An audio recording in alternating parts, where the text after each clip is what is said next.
دیکھ لیجئے، قرآن کو بھی دیکھ لیجئے. قرآن تب قرآن بنتا ہے جب رسول کی صداقت کا یقین ہو. رسول کی صداقت کی تب تصدیق ہوتی ہے جب علی کی صداقت کا یقین ہو. اب تیری مرضی علی کو مان یا نہ مان، اب تیری مرضی علی کو مان یا نہ مان. جب نہیں مانے گا تو پھر جو اور ہے بغیر اگر اس سچے کے مانے گا تو اب ہم کیا کہیں. نہج البلاغہ میں ظاہر الخطبہ 54 ہے. جناب امیر فرماتے ہیں وَنَحْنُ الْأَبْوَابُ، دروازے ہم ہیں اور جو دروازوں سے ہٹ کے آتا ہے وہ چور کہلاتا ہے. نہج البلاغہ کے الفاظ ہیں، جو دروازے سے ہٹ کے آتا ہے وہ چور کہلاتا ہے. اب جس ذریعے سے مرضی ہے قرآن سمجھ، جس ذریعے سے مرضی ہے رسول سمجھ. میرا چوتھا امام فرماتے ہیں من الصدیق، رسول کی تصدیق کرنے والا علی. یقین ہے نا. اب علی جو ہمیں کچھ کہے، رسول کو تو ہم نے مان لیا، قرآن کو بھی ہم نے مان لیا. اب علی جو کچھ کہیں آپ بھی کچھ کرو، مانیں گے تو کریں گے نا.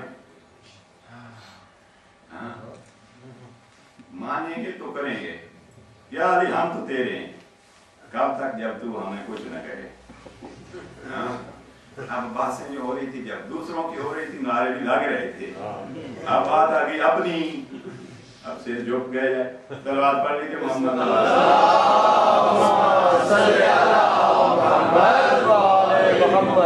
عزیزوں.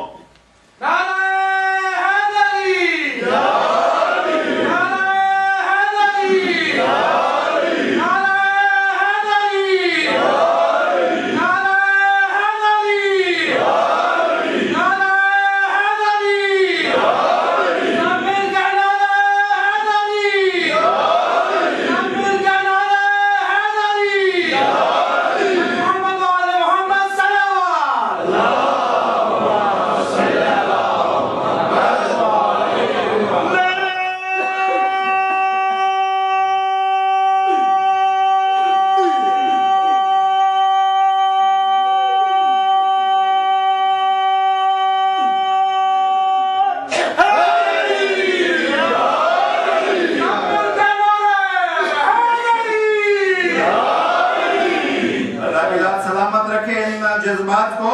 اب ایک جملہ جناب امیر کا جو امیر نے ہمارے لیے فرمایا. نہج البلاغہ کا آخری حصہ کلمات کے ساتھ سوچ رہا تھا جناب سید سجاد کے اس خطبے کے بعد وہ جو دعا کا کل حصہ بیان کیا تھا اس کے آخری حصے پہ تھوڑی گفتگو ہوگی، لیکن وقت کے دامن میں گنجائش نہیں عزیزان.